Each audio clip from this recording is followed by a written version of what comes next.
Good morning everyone. Good morning sir. देखो आज की क्लास में हम लोग 11th क्लास का पहला चैप्टर जो भूगोल का है, नाम है भारत स्थिति। इस चैप्टर का तीसरा वीडियो है। इससे पहले हम लोग 2 वीडियो पढ़ चुके हैं। उसमें मेनली हम लोग इसका अक्षांशीय विस्तार, देशांतरीय विस्तार, भारत किस गोलार्ध में स्थित है, ये सब पढ़ चुके थे। ठीक, आज की क्लास में हम लोग क्या पढ़ने वाले हैं, तो कुछ यहाँ पे टॉपिक लिखा हुआ है, ये सब टॉपिक आज की क्लास में हम डिस्कस करेंगे। ठीक, सबसे पहले यहाँ पे समुद्र है। इसका मतलब क्या होता है कि भारत का समुद्र पे कितना दूर तक अधिकार होता है, किस किस तरह का अधिकार होता है, इस बात को सबसे पहले हम लोग समझते हैं। देखो यहाँ पे सबसे पहले जो है ना, भारत से दूरी जब भी मापा जाता है ना, तो उसके लिए आधार रेखा को माना जाता है। आधार रेखा क्या होता है, तो एक सीधी रेखा खींचा जाता है जहां से दूरी को मेजर किया जाता है। क्योंकि भारत का ये जो तट है ना, वो कटा फटा के अंदर घुसा हुआ, कहीं बाहर निकला हुआ है, तो कहां से हम डिस्टेंस को मापेंगे, ये दिक्कत हो जाएगा। इसके लिए जो है ना, आधार रेखा खींचा जाता है और इसी आधार रेखा से समुद्र की दूरी को मापा जाता है। जिस तरह से स्थलीय दूरी को किलोमीटर में मापा जाता है, जैसे हम लोग स्थल पे डिस्टेंस कवर करते हैं ना, तो उसमें बोलते हैं 1 किलोमीटर 2 किलोमीटर। लेकिन वही दूरी को अगर हम समुद्र में कवर करते हैं ना, तो उसको किलोमीटर में नहीं मापा जाता है, उसको हम लोग नॉटिकल मील में मापते हैं। नॉटिकल मील को हिंदी में समुद्री मील या समुद्री दूरी कहा जाता है। एक नॉटिकल मील में 1.824 किलोमीटर होता है, मतलब लगभग 1.25 किलोमीटर बोल सकते हैं। कितना किलोमीटर? लगभग 1.25 किलोमीटर। मतलब हम लोग 1 किलोमीटर में जितना होता है ना, एक नॉटिकल मील में 1.8 किलोमीटर होता है। ठीक है, तो भारत में समुद्र पे 3 तरह का अधिकार होता है। एक होता है सबसे पहले सीमांत गर्त क्षेत्र। सीमांत गर्त क्षेत्र कितना दूर तक को बोलते हैं, तो 12 नॉटिकल मील तक। कितना? 12 नॉटिकल मील। मतलब जो आधार रेखा है ना, आधार रेखा से 12 नॉटिकल मील तक जो क्षेत्र है, उसको सीमांत गर्त क्षेत्र बोलते हैं, सीमांत गर्त सागर बोलते हैं। और यहाँ से यहाँ तक का जो क्षेत्र है, वहां पे भारत का सब चीज का अधिकार है। यहाँ पे कोई विदेशी देश बिना पूछे, बिना इजाजत का, या तो जल मार्ग से या तो वायु मार्ग से, किसी भी तरह से घुस नहीं सकता है। अगर कोई व्यक्ति या कोई देश के व्यक्ति बिना पूछे भारत के इस क्षेत्र में अगर घुसता है, तो उसे बिना पूछे अटैक करने का अधिकार है भारत का। मतलब सीधा सीधे हमला कर सकता है।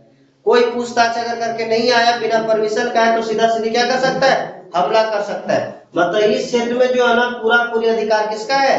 भारत का। सब चीज करने का अधिकार है, बिना पूछे तुम घुस नहीं सकते उस क्षेत्र में, है कि नहीं? अब रहा बात की सर, ये 12 नॉटिकल मील में कितना दूरी आएगा, क्योंकि 12 नॉटिकल, 1 नॉटिकल मील में कितना होता है? 1.82 किलोमीटर, है कि नहीं? तो 12 नॉटिकल मील में जो है ना, लगभग 21.9, लगभग 22 बोल सकते हैं। 12 नॉटिकल मील जो है ना, 12 नॉटिकल मील या 12 नॉटिकल मील, 12 नॉटिकल मील में लगभग कितना किलोमीटर आता है? 21.9 किलोमीटर। मतलब लगभग तुम बोल सकते हो 22 किलोमीटर। 22 किलोमीटर मतलब ये आधार रेखा से 22 किलोमीटर तक का जो दूरी है ना, उसमें पूरी भारत का अधिकार है। इसके बाद आता है संलग्न क्षेत्र या संलग्न सागर। ये संलग्न सागर कितना को बोला जाता है, तो यहाँ से 12 नॉटिकल मील और मान लो, 12 नॉटिकल मील यहाँ तक और मान लो। ये 12 नॉटिकल मील तक जो है ना, यहाँ से यहाँ, अगर आधार रेखा से बोलेंगे तो 24 नॉटिकल मील होगी, लेकिन यहाँ से यहाँ तक कितना हो गया? 12 नॉटिकल मील। इस क्षेत्र में भारत का बिना परमिशन से तुम घुस सकती हो, कोई दिक्कत नहीं, अटैक नहीं करेगा। हाँ, बस केवल पूछ सकता है कि तुम यहाँ पे क्यों आए, मतलब जांच पड़ताल हो सकता है। लेकिन अगर इस क्षेत्र में तुम घुस गए, तो तुमको टैक्स पे करना होगा। मतलब तुम लोग को यहाँ पे कर देना होगा। कोई व्यक्ति इधर इस क्षेत्र में घुस गया, जैसे मान के चलो कोई नाव लेके आ रहा था और संलग्न क्षेत्र में घुस करके बाहर निकल गया, तो बोलो इसको टैक्स लगेगा कि नहीं लगेगा? लगेगा। जब यहाँ पे टैक्स लगा, बोलो यहाँ लगेगा नहीं लगेगा? वहां तो लगेगा ही ना। मतलब इसके अंदर जितना भी क्षेत्र है, मतलब संलग्न सागर, यहाँ से लेकर के यहाँ तक ये जो संलग्न सागर है ना, यहाँ पे तुम डायरेक्ट हमला नहीं कर सकती, पूछताछ कर सकती हो। इसके अलावा यहाँ पे अगर तू घुस गया कोई, तो उसको टैक्स देना होगा। और इसके बाहर 200 नॉटिकल मील तक, आधार रेखा से कितना तक? 200 नॉटिकल मील तक का जो क्षेत्र है ना, उसको अनन्य आर्थिक क्षेत्र बोलते हैं। देखो यहाँ पे एक शब्द है आर्थिक। आर्थिक संबंधित होता है धन दौलत से। किससे संबंधित है? धन दौलत से। मतलब आधार रेखा से 200 नॉटिकल मील तक जो भी खनिज संपदा प्राप्त होगा, मतलब जो भी खनिज निकलेगा वो उस खनिज पे किसका अधिकार होगा? भारत का। ये पूरा जो भी खनिज निकलेगा वो खनिज पे भारत का अधिकार होगा। जो भी खनिज संसाधन निकले, पेट्रोल निकले, डीजल निकले, जो भी खनिज निकलेगा ना उस खनिज पे किसका अधिकार होगा? भारत का। और इसके बाहर जो क्षेत्र है समुद्र का उसको बोलते हैं खुला सागर। क्या बोलते हैं? खुला सागर। और ये खुला सागर जो है ना, ये खुला सागर से अगर कोई संसाधन की प्राप्ति होता है तो उस संसाधन पे पूरा विश्व का अधिकार होता है। उस संसाधन पे पूरा विश्व का अधिकार होता है। इसमें समझना क्या है कि भारत का यहाँ पे केंद्र शासित प्रदेश है अंडमान निकोबार, है कि नहीं? और इधर एक है क्या? लक्षद्वीप। यहाँ पे श्रीलंका है। अब अगर मान के चलो हम देखें तो अगर 12 नॉटिकल मील सीमांतगत क्षेत्र, संलग्न क्षेत्र या अनन्य क्षेत्र, आर्थिक क्षेत्र अगर हम लेना तो श्रीलंका किसमें आ जाएगा? भारत में आ जाएगा। तो क्या सर ये भारत का है? नहीं। जब कभी दो देश के बीच में ये सीमा खींचा जाता है तो दोनों देश के सहमति से वो रेखा निर्धारित किया जाता है कि जिसके इधर आपका अधिकार, जिसके इधर मेरा अधिकार। ऐसा नहीं कि हम लोग सीमांतगत क्षेत्र करके श्रीलंका बोलेंगे मेरा है। ये दोनों अलग अलग देश है और दोनों देश के बीच में समुद्र है। तो एक जो है ना सहमति, आपसी सहमति के साथ एक रेखा खींचा जाता है जिसके इधर भारत का अधिकार, इधर किसका अधिकार? श्रीलंका का अधिकार होता है। लेकिन हम लोग को यहाँ पे देखे ना तो क्या है? अंडमान और निकोबार। अंडमान निकोबार पे किसका अधिकार है? भारत का। ये भारत का हिस्सा है। तो यहाँ से भी देखो, यहाँ पे सबसे पहले क्या खींचेंगे? सीमांतगत क्षेत्र। उसके बाद क्या खींचेंगे? संलग्न क्षेत्र, अनन्य आर्थिक क्षेत्र। और ये जो है ना कौन? अंडमान निकोबार देखने के लिए छोटा है, लेकिन अगर सभी क्षेत्र खींचते हैं ना तो एक बहुत बड़ा एरिया समुद्र का जो है ना किसका भाग हो जाएगा? भारत का। मतलब भारत का हिस्सा हो जाएगा, है कि नहीं? तो यहाँ से जो भी खनिज संपदा निकलेगा अब किसका अधिकार होगा? भारत का। यहाँ तक कोई दिक्कत? इसी तरह से लक्षद्वीप में भी अगर करेंगे ना तो एक बहुत बड़ा हिस्सा किसका हो जाएगा? भारत का हो जाएगा। कोई दिक्कत? इसके अलावा अगला समझना उपमहाद्वीप। क्या समझना है? उपमहाद्वीप। उपमहाद्वीप किसको बोलते हैं? तो वैसा क्षेत्र, वैसा क्षेत्र जो प्राकृतिक सीमा से घिरा हो। वैसा क्षेत्र जो प्राकृतिक सीमा से घिरा हो उसके अंदर वाला क्षेत्र को उपमहाद्वीप कहा जाता है। अब प्राकृतिक क्षेत्र किसको बोलते हैं? मतलब वो क्षेत्र जो है ना कोई मानव नहीं बनाया है, लेकिन वो क्षेत्र नेचुरली बना है। जैसे अगर हम लोग देखें भारत के उत्तर में ये पूरा क्या है? हिमालय पर्वत। हिमालय पर्वत। इधर से हिमालय पर्वत मोड़ गया जिसको क्या बोलते हैं? याराकुलम पर्वत या पूर्वांचल पहाड़ी बोल सकते हैं ना। इधर तुम देखेंगे ना तो भारत और पाकिस्तान के बीच में पर्वत इसको बोलते हैं हिंदू कुश पर्वत। अफगानिस्तान और पाकिस्तान के बीच में, भारत पाकिस्तान, अफगानिस्तान और पाकिस्तान के बीच में एक पर्वत है जिसको क्या बोलते हैं? हिंदू कुश पर्वत। और इधर हम लोग जानते हैं जलीय सीमा। तो यहाँ पे देखो हर पर्वत जो है ना नेचुरल होता है।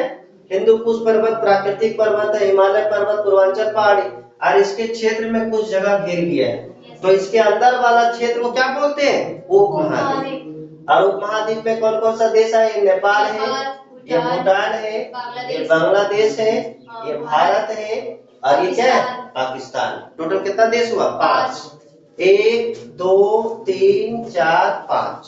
तो हम लोग को क्या ख्याल रखना है कि भारतीय उपमहाद्वीप, देखो यहाँ पे भारतीय उपमहाद्वीप बोल रहे हैं। भारतीय उपमहाद्वीप का मतलब क्या हुआ? इस उपमहाद्वीप का सबसे बड़ा जो देश है, ये 5 देश में सबसे बड़ा देश जो है ना क्या है? भारत। जिसके कारण इस उपमहाद्वीप को भारतीय उपमहाद्वीप के नाम से जाना जाता है। इसके अलावा हम लोग जानते हैं अगर पूछा जाए, इसमें देखो ये क्वेश्चन फंसता है। क्या फंसता है कि लोग पूछता है ना कि भारत की सबसे लंबी नदी कौन है?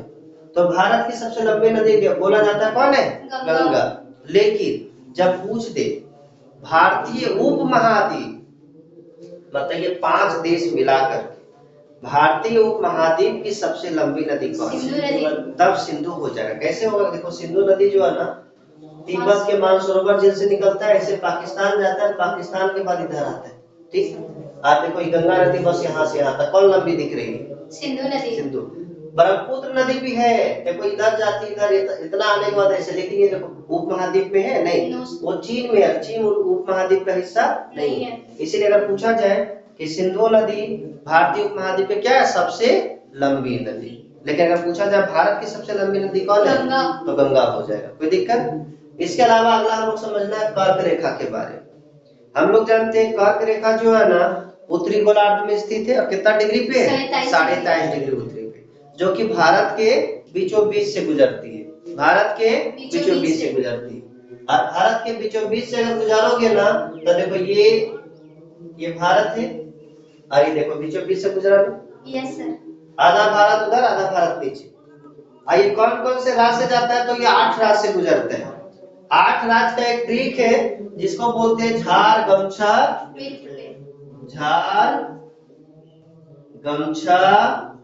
मित्र पे। देखो झा से क्या हो जाएगा? झारखंड, रा से ग से मा से मध्य प्रदेश, छा से छत्तीसगढ़, मी से त्रा से पे से पश्चिम बंगाल। ये टोटल 8 राज्य है जिससे कर्क रेखा गुजरता है। इसको हम लोग अगर मैप में भी देखें ना तो ज्यादा अच्छा रहेगा। इधर नीरज देखो यहाँ पे जो है ना अगर हम इसको देखें कर्क रेखा को तो देखो सबसे पहले जो है ना ये गुजरात है। गुजरात के बाद हल्का सा ये बाउंड्री दिखता होगा राजस्थान का, तो गुजरात के बाद राजस्थान, उसके बाद मध्य प्रदेश, उसके बाद छत्तीसगढ़, ये छत्तीसगढ़ है, छत्तीसगढ़ के बाद झारखंड, झारखंड के बाद पश्चिम बंगाल, और पश्चिम बंगाल के बाद त्रिपुरा, त्रिपुरा के बाद मिजोरम। इसके अलावा जो 5 अभी देखे ना उपमहाद्वीप का देश, देखो ये हिंदूकुश पर्वत है, तो हिंदूकुश पर्वत के इधर पाकिस्तान हो गया, ये नेपाल हो गया, ये भूटान हो गया, ये बांग्लादेश हो गया, ये भारत हो गया। ये 5 देश मिलाकर के क्या कहलाता है? भारतीय उपमहाद्वीप। ठीक, भारतीय उपमहाद्वीप। और कर्क रेखा देखे थोड़ा सा, देखो राजस्थान का हल्का सा भाग ये जो नीचे घुसा हुआ है ना ये टच करता है। तो टोटल कितना राज्य है जो कर्क रेखा से गुजरता है? 8 राज्य। कितना राज्य? 8 राज्य। उसके बाद हम लोग समझते हैं मानक समय रेखा के बारे में। हम लोग देखे थे ना कि देशांतर रेखा एक देखे थे जिसको अंतरराष्ट्रीय मानक समय रेखा बोला जाता था, लेकिन एक मानक समय रेखा ऐसा है ना जो को भारतीय मानक समय रेखा कहा जाता है, जो कितना को माना गया है? 82 डिग्री, 82.5 डिग्री। इसमें पहला क्वेश्चन ये बोला जाता है ना कि 82.5 डिग्री को ही क्यों माना जाता है? आखिर और तो देशांतर है ना, क्योंकि हम लोग जानते हैं यहाँ पे 68 डिग्री 7 मिनट, ये है 97 डिग्री 25 मिनट। तो इसके बीच में देखो 68 के बाद 69, 70, 71, 72, 73 करते करते 97 तक जाएंगे। तो आखिर 82.5 को ही क्यों माना गया? आखिर क्या रीजन है? हम लोग जानते हैं यहाँ पे कुल जो है ना कितना देशांतर पास होता है? लगभग 30 देशांतर। तो 30 देशांतर पास होता है, उसमें 82.5 को ही क्यों माना गया है? ये बात को समझते हैं। आखिर 82 को क्यों नहीं माना या 83 को क्यों नहीं माना, 82.5 को क्यों माना है? तो यहाँ पे एक बात ख्याल रखिएगा कि विश्व के सभी देश आपसी सहमति से 7 के मल्टीपल या 7 के गुणांक के रूप में मानक समय की रेखा को माना गया है। क्यों माना गया है इसको समझते हैं, क्योंकि हम लोग जानते हैं कि पूरा पृथ्वी जो है ना कितना घंटा में घूम जाता है? 24 घंटा में। कितना घंटा में? 24 घंटा में। अगर इसको हम देखें ग्लोब में, ग्लोब का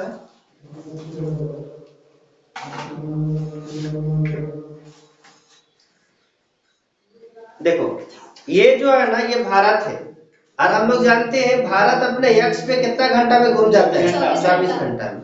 24 घंटा में ये पूरा घूम जाता है। लेकिन अगर तुम लोग को पूछे ये 24 घंटा में कितना डिग्री घूमेगा, कितना डिग्री घूमेगा? 24 घंटा में 360 डिग्री। कितना डिग्री? 360 डिग्री। मतलब 360 डिग्री घूमने में ये 24 घंटा लेता है। तो अगर 24 से हम भागा देंगे ना तो 1 घंटा में कितना डिग्री घूमता है ये निकल जाएगा। अगर 12 से काटे 12 दूनी 24, 12 तिया 36, फिर 2 से काटे कितना बार में? 15 बार में। मतलब 1 घंटा में कितना डिग्री घूमता है? 15 डिग्री। तो बोलो आधा घंटा में कितना घूमेगा? आधा घंटा में 7.5 डिग्री घूमेगा, नहीं घूमेगा। इसीलिए जो है ना 7.5 के मल्टीपल के रूप में लिया कि आधा घंटा का लगभग लगभग जो है ऐसे हो। तो कहने मतलब क्या कि 82.5 को माना गया है भारत में, या तो मान के चलो हम 15 के मल्टीपल के रूप में 7.5 में 15 भी आता है ना। देखो अब जैसे मान के चलो अगर इसको हम ग्लोब पे समझे ना तो ये 0 डिग्री कितना है? 0 डिग्री। 0 डिग्री है, ये बीचों बीच में स्थित है, ठीक। इससे 7.5 डिग्री जो आगे होगा आधा घंटा आगे होगा। अगर 15 डिग्री तो उसका 1 घंटा आगे होगा। 30 डिग्री में कितना घंटा आगे होगा? 2। जैसे कहने मतलब क्या है कि ये ग्लोब है और यहाँ से मान के चलो ये 15 देशांतर है, 1 2 3 4, तो ये यहाँ से ये 15 देशांतर को घूमने में कितना घंटा लग जाता है? 1 घंटा। फिर से 15 देशांतर कितना घंटा? 1 घंटा। फिर 1 घंटा। इस तरह करते करते 15 देशांतर में 1 घंटा लगता है। तो अगर हम तुम लोग को बोले कि ये जो देशांतर रेखा 0 डिग्री देशांतर रेखा वहां से 82.5 डिग्री तक घूमने में कितना घंटा लगेगा? कितना घंटा लगेगा? तो सबसे पहले समझो 15 डिग्री में कितने घंटा हुआ? 1। 30 डिग्री में 2। 45 में 3। 15 चौके 60, 15 पचे 75, 15 पचे 75, मतलब 75 डिग्री घूम गया कितना में? 5 घंटा। ठीक। लेकिन टोटल कितना है? 82.5 है। 82.5 है ना। तो 82.5 75 में 7.5 अगर हम जोड़े 7.5 तो 82.5 नहीं हो जाएगा। और 7.5 डिग्री घूमने में कितने घंटा लेता? आधा घंटा। मतलब ये हो जाएगा 5.5 घंटा। कितना घंटा? 5.5 घंटा। तो अगर पूछा जाए कि भारत का जो समय है, किसका समय? भारत का समय, वो 0 डिग्री देशांतर रेखा या अंतरराष्ट्रीय मानक समय रेखा या ग्रीनविच रेखा से कितना घंटा आगे? 5.5 घंटा आगे। कितना घंटा आगे है? 5.5 घंटा आगे।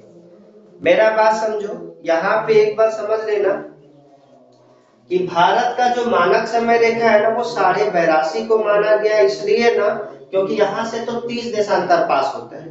30 देशांतर पास होता है, लेकिन अगर हम यहाँ पे ले ले और यहाँ पे ले तो दिक्कत क्या होगा सो समझो। जैसे मान के चलो यहाँ पे और यहाँ तक में 2 घंटा का अंतर है, क्योंकि हम लोग जानते हैं 30 देशांतर है, 15 देशांतर पास करने में कितना घंटा लगता है? 1 घंटा। तो पूरा समय 2 घंटा का अंतर, मतलब यहाँ पे अगर 6 बजे है, यहाँ पे 7 बजा, यहाँ पे कितने बजेगा? 8 बजेगा। अगर हम इसको मान लेते हैं ना मानक समय रेखा, तो यहाँ 6 बजे है और सबको अपना घड़ी में 6 बजाना होगा, क्योंकि इसी से हम लोग समय को मिला देंगे। तब बोलो यहाँ पे मेरा 6 बजा है, यहाँ पे 7 बजा है, यहाँ पे 8 बजा है, जिसका तो 8 बजा हुआ रहेगा क्योंकि ये जो ना 2 घंटा पहले सुबह हो चुका है कि नहीं। तो ये अपना घड़ी में अगर 6 बजा लेता तो बोलो ज्यादा दिक्कत होगा कि नहीं होगा? 8 बजे रात, इसका 6 बजे घड़ी दिखेगा। तब बोलो जब 6 बज रहा, 8 बजे रात हो गया, 6 बजेगा, तब बोलो उतना रात में काम हो पाएगा? नहीं। इसीलिए जो बीचों बीच से माना गया ताकि जो है ना ज्यादा दिक्कत ना हो, ये अपना घड़ी में 1 घंटा बढ़ा लिया और 1 घंटा ये अपना क्या किया है? कम कर दिया। लेकिन पूछा जाता है ना, ये हम पहले भी समझ चुके थे सेकेंड वीडियो में, ठीक। लेकिन यहाँ पे मेरे लिए हमको ये समझना है ना कि ये जो मानक समय रेखा है कौन कौन राज्य से होकर गुजरता है। तो याद रखिएगा ये मानक समय रेखा भारत के 5 राज्य से गुजरता है। देखो ये सबसे पहले कौन सा है? उत्तर प्रदेश। यूपी। यूपी के नीचे कौन सा है? मध्य प्रदेश। मध्य प्रदेश के नीचे छत्तीसगढ़। छत्तीसगढ़ के नीचे उड़ीसा और इधर आंध्र प्रदेश। ये टोटल 5 राज्य है। अगर इसको हम मैप में देखें ना तो ये 5 राज्य। लेकिन अगर पूछा जाता है उत्तर प्रदेश के किस जगह से गुजरता है, तो याद रखिएगा उत्तर प्रदेश के मिर्जापुर से। देखो यहाँ पे जो है ना ये मानक समय रेखा, ये कौन सा राज्य हो गया? यूपी। क्या हो गया? यूपी। यूपी के बाद मध्य प्रदेश, ये पूरा रेड वाला दिख रहा है क्या है? मध्य प्रदेश। ये क्या है? छत्तीसगढ़। छत्तीसगढ़ के बाद देखो उड़ीसा, हल्का सा जो इधर घुसा हुआ ना वो चीज टच करता है उड़ीसा। और नीचे कौन सा है? आंध्र प्रदेश। तो ये जो है ना टोटल 5 राज्य है जिससे भारत का मानक समय रेखा गुजरता है। पूछा जाता है कि यूपी के किस जगह से, तो याद रखना यूपी के इलाहाबाद से। यूपी के इलाहाबाद या यूपी के इलाहाबाद से, ठीक है। मिर्जापुर। देखो यूपी का इलाहाबाद भी देता है और कभी देता है यूपी के मिर्जापुर।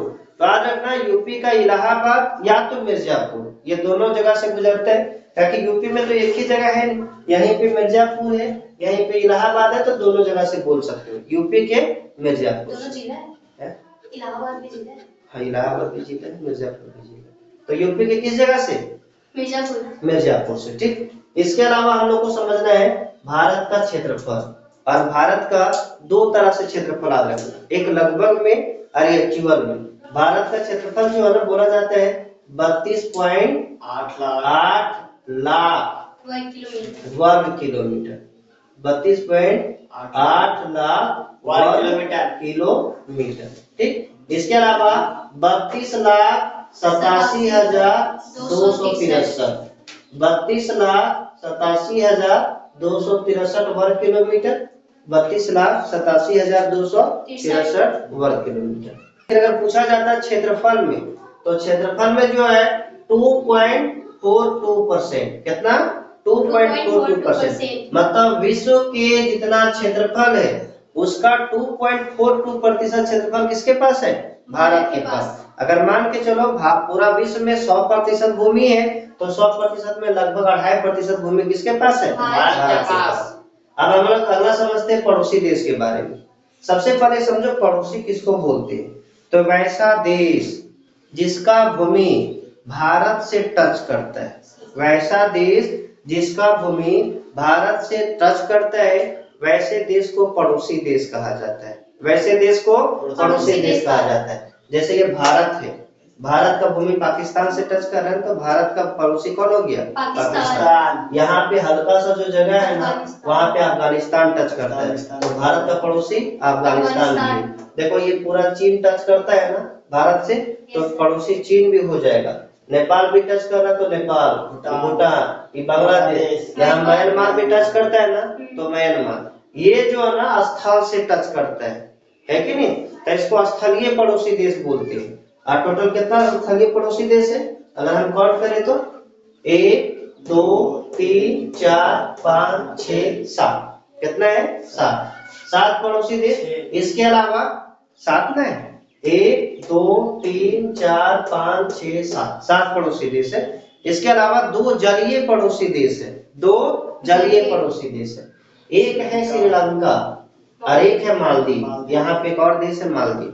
अब आप लोग के मन में कंफ्यूजन आता होगा, हाँ सर अभी बोले कि जो भारत से टच करता है, ये दोनों तो भारत से टच नहीं करता है। लेकिन अभी इसके पहले हम लोग देखे ना, समुद्र में भी भारत का अधिकार है। संलग्न क्षेत्र देखे, सीमांतगत क्षेत्र देखे, अनन्य आर्थिक क्षेत्र देखे, तो ये तीनों में कहीं ना कहीं तो टच करता है ना। इसीलिए ये दोनों को जलीय पड़ोसी देश कहा जाता है। क्या कहा जाता है? जलीय पड़ोसी देश।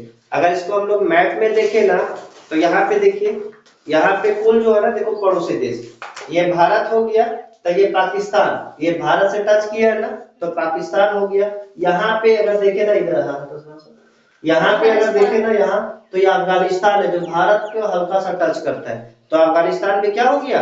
पड़ोसी देश। इधर ना देखो ये पूरा चीन है, चीन भी भारत से टच किया है। इसके अलावा नेपाल, नेपाल के अलावा भूटान, और इधर म्यांमार, और ये बांग्लादेश। ये जो है स्थलीय पड़ोसी देश है। और यहाँ पे देखो ये श्रीलंका है, और यहाँ पे ये क्या है? मालदीव। ये क्या है? मालदीव। तो मालदीव भी पड़ोसी देश है, लेकिन जलीय पड़ोसी देश है कि नहीं? तो हम लोग समझे कि कितना पड़ोसी देश है? टोटल 9, जिसमें 7 स्थलीय पड़ोसी देश और 2 जलीय पड़ोसी देश। इस पड़ोसी देश में क्या पूछा जाता है वो समझो। पूछा जाता है ना कि वह कौन सा भारत का पड़ोसी देश है जिसके साथ सबसे अधिक बाउंड्री शेयर करता है भारत। तो देखो ये जो बांग्लादेश है ना, बांग्लादेश में देखो कितना ज्यादा सटा हुआ, इधर से पूरा गया ऐसे ऐसे, ऐसे पूरा गया, फिर इधर गया, ऐसे घूमा, ऐसे पूरा, ये त्रिपुरा ऐसे पूरा टच किया। अगर ये पूरा भूमि को हम सीधा कर देना तो सबसे ज्यादा स्थल आ जाता है जो बाउंड्री शेयर करता है भारत। आप बोलेंगे सर ये चीन को तो भी है ना पूरा, लेकिन चीन ज्यादा नहीं है। क्यों नहीं है? क्योंकि देखो इधर ये भाग तो पूरा नेपाल कवर कर लिया, ये भाग भूटान कवर कर लिया। चीन कितना? तो ये पूरा रहा, और इधर थोड़ा सा रहा, थोड़ा सा गिरा।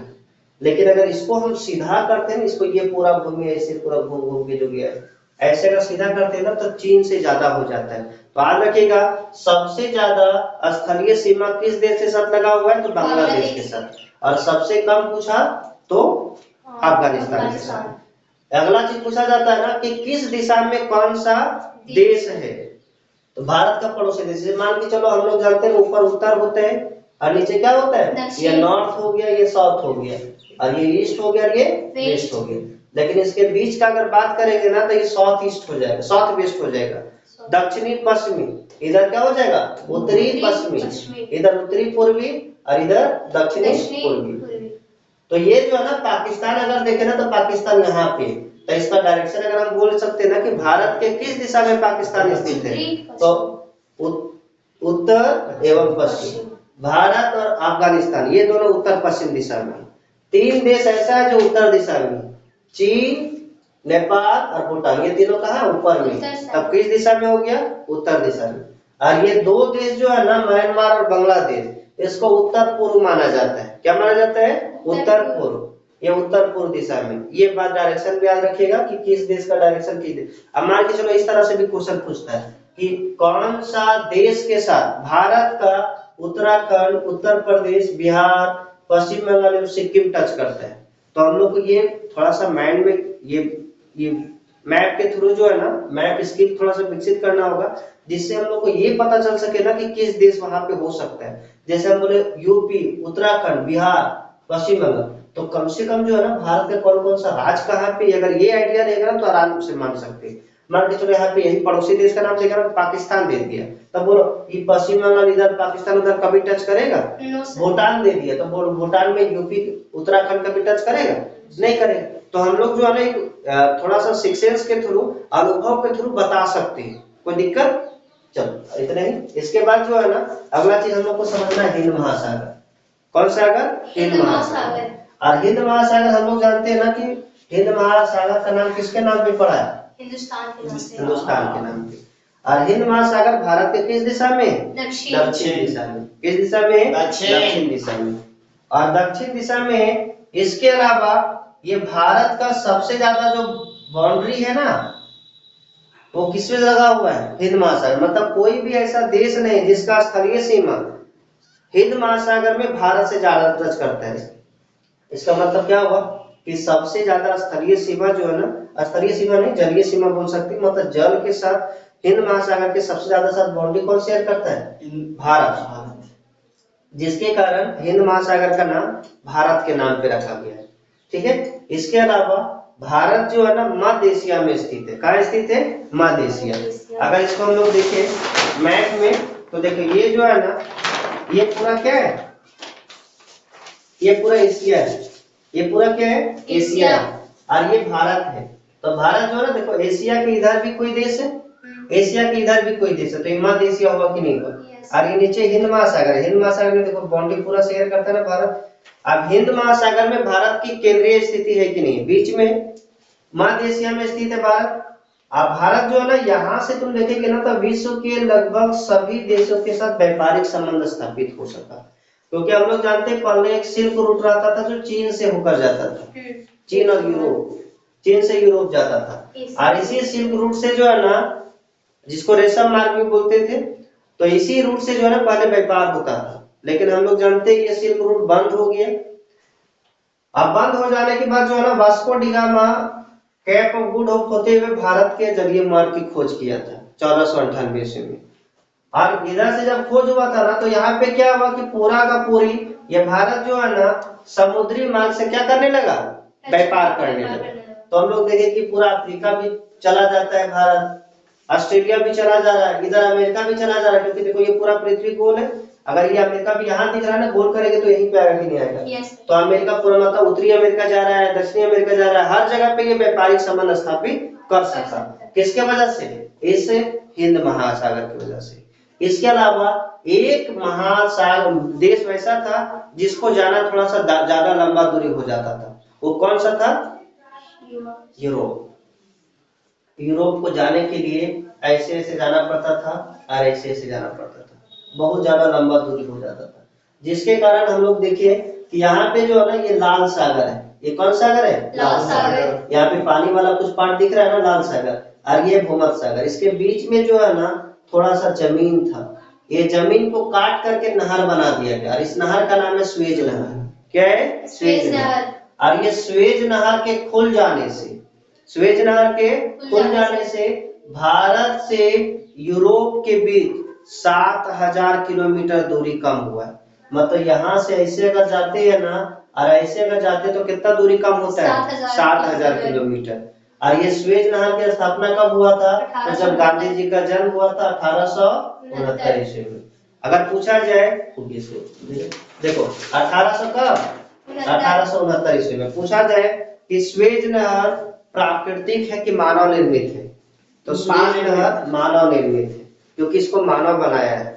इसके अलावा पूछा जाता है कि स्वेज नहर किस दो सागर को जोड़ता है? याद रखना, स्वेज नहर लाल सागर एवं भूमध्य सागर को जोड़ता है। एक और नहर है पनामा नहर, जो उत्तरी अमेरिका और दक्षिणी अमेरिका के बीच स्थित है। उत्तरी अमेरिका और दक्षिणी अमेरिका के बीच स्थित है। लेकिन याद रखना हम लोग स्वेज नहर की स्थापना कब हुआ था? 1869। एक मानव निर्मित नहर बोल सकते हो इसको, ठीक है ना। इसके अलावा यहाँ पे याद रखना, ये स्वेज नहर हो गया। इसके अलावा हम लोग को याद रखना है कि यहाँ पे एक जल संधि है जिसको हम लोग पाक जल संधि कहते हैं। क्या कहते हैं? पाक जल संधि। ये पाक जल संधि है ना, जल संधि किसको बोलते हैं? मतलब जल को जोड़ने वाला संधि। तो यहाँ पे देखो इधर भी जल है, इधर भी जल है, ये दोनों जल को जोड़ रहा है नहीं जोड़ रहा है? इधर वाला जल इधर जा रहा है ना, तो इसको बोलते जल संधि। तो ये जो पाक जल संधि है किन दो देशों को अलग करता है? तो ये जो जल है ना, इधर श्रीलंका चला गया, इधर भारत चला गया, तो भारत एवं श्रीलंका को अलग करती है। भारत एवं श्रीलंका को अलग करती है। और यहीं पे खाड़ी है जिसको बोलते हैं मन्नार की खाड़ी। कौन खाड़ी? मन्नार की खाड़ी। मन्नार की खाड़ी। तो ये था क्लास 11 का जियोग्राफी का चैप्टर 1। और आज ये चैप्टर पूरा खत्म हो जाता है। अब अगला क्लास में इसका हम लोग टेस्ट, इसके अलावा इस क्वेश्चन से, इस चैप्टर से जो महत्वपूर्ण क्वेश्चन बनता है वो सॉल्व करेंगे, और इसके बाद हम लोग सेकंड चैप्टर स्टार्ट करेंगे। तो आज के लिए इतना ही, तब तक के लिए बाय।